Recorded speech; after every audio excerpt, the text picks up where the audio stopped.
Assalamualaikum warahmatullahi wabarakatuh. Perkenalkan, nama saya Anjislah HM, MPM 50202222, Prodi PGSD kelas 4E, Kampus Universitas PGRI Silampari. Di sini saya akan menjelaskan tentang pengembangan kurikulum 2013, kurikulum darurat, dan kurikulum paradigma baru. Langsung saja ke materinya. Dasar pengembangan kurikulum 2013. Penyusunan kurikulum 2013 didasarkan pada 3 aspek yang merupakan landasan pengembangan kurikulum, yaitu aspek filosofis, aspek yuridis, dan aspek konseptual. Aspek filosofis memaknai bahwa pendidikan berbasis pada nilai-nilai luhur, nilai akademik, serta kebutuhan peserta didik dan masyarakat.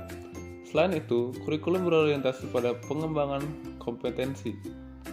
Aspek konseptual berarti kurikulum memiliki relevansi, modelnya berbasis kompetensi, tidak hanya merupakan sekedar dokumen, dan proses pembelajarannya mencakup aktivitas belajar serta output dan outcome belajar, serta kesesuaian teknik penilaian dengan kompetisi penjenjangan penilaian.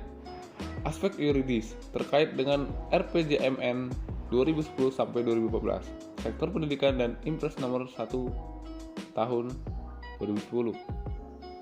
Rasionalogis kurikulum 2013. Kurikulum 2013 dikembangkan berdasarkan faktor-faktor sebagai berikut. 1. Tantangan internal. Tantangan internal antara lain terkait dengan kondisi pendidikan dikaitkan dengan tuntutan pendidikan yang mengacu pada 8 standar nasional pendidikan yang meliputi standar isi, standar proses, standar kompetensi, lulusan, standar pendidikan dan tenaga kependidikan, standar sarana dan prasarana, standar pengelolaan, standar pembiayaan, dan standar penilaian pendidikan. Tantangan eksternal antara lain terkait dengan arus globalisasi dan berbagai isu yang terkait dengan masalah lingkungan hidup, kemajuan teknologi dan informasi, kebangkitan industri kreatif dan budaya, dan pengembangan pendidikan di tingkat internasional. Selanjutnya, dasar kurikulum darurat. Keputusan Menteri Pendidikan dan Kebudayaan Republik Indonesia Nomor 719/P/2020 tentang pedoman pelaksanaan kurikulum pada satuan pendidikan dalam kondisi khusus pada tanggal 8 Agustus 2020. Dalam menanggapi pandemi COVID-19 yang sedang mewabah, Kementerian Pendidikan dan Kebudayaan Republik Indonesia memutuskan memberlakukan kurikulum darurat pada kondisi khusus. Kondisi khusus adalah suatu keadaan bencana yang ditetapkan oleh pemerintah pusat atau pemerintah daerah.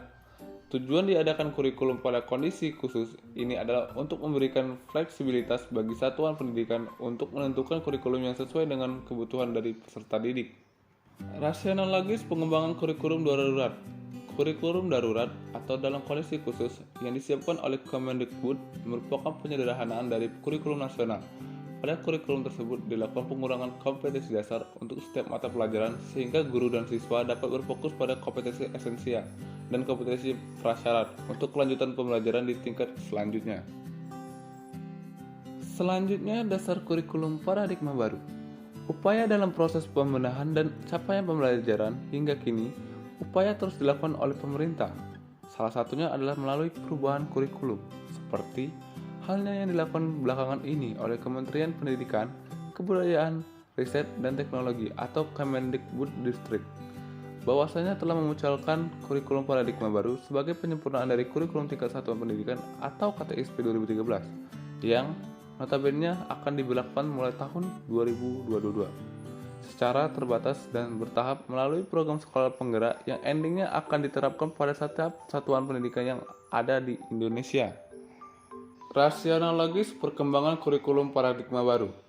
Implementasi kurikulum paradigma baru pada sekolah penggerak ini berdasarkan SK Badan Penelitian, Pengembangan dan Perbukuan nomor 08-H-KU-2021 dan 09-H-KU-2021 tentang penerapan capaian pembelajaran pada sekolah penggerak SD, SMP, SMA, dan SMK.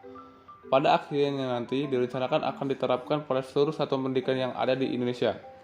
Pembelajaran paradigma baru memberikan keleluasan bagi pendidik untuk merumuskan rancangan pembelajaran dan asesmen sesuai dengan karakteristik dan kebutuhan peserta didik Pembelajaran dirancang dengan mempertimbangkan tahap perkembangan dan tingkat pencapaian peserta didik saat ini, sesuai kebutuhan belajar, serta mencerminkan karakteristik dan perkembangan yang beragam, sehingga pembelajaran menjadi bermakna dan menyenangkan. Itu artinya, yang menarik kurikulum paradigma baru ini tidak menafikan hal baik yang telah ditetapkan pada kurikulum sebelumnya. Terlihat bahwa proses peningkatan kualitas pembelajaran tetap berbasis kompetensi sebagai kurikulum terdahulu. Bedanya jika pada K13, kita mengenal istilah kompetensi inti (KI) dan kompetensi dasar (KD) sebagai acuan kompetensi yang harus dicapai siswa dan pembelajaran. Maka pada kurikulum paradigma baru terdapat capaian pembelajaran atau CP yang merupakan rangkaian pengetahuan, keterampilan, dan sikap sebagai satu kesatuan proses yang berkelanjutan hingga membangun kompetensi yang utuh. Sehingga dengan demikian semakin jelas adanya bahwa pengembangan dan implementasi kurikulum paradigma baru sangat memberikan kontribusi pada kemajuan masa depan pendidikan. Terlebih jika tersimak arah peradaban masa depan pendidikan akan ditandai dengan 4 perubahan. Adapun perubahan tersebut terjadi pada distribusi makanan digital, kesehatan digital, pendidikan digital, dan lingkungan digital.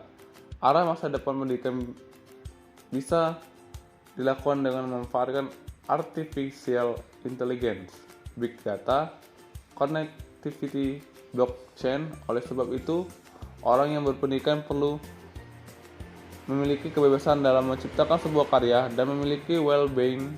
Untuk mencapai hal tersebut, maka logis adanya jika diperlukan transformasi pendidikan, salah satunya melalui perubahan kurikulum. Mungkin itu saja yang dapat saya sampaikan. Saya akhiri, wabillahi taufiq wal hidayah. Wassalamualaikum warahmatullahi wabarakatuh.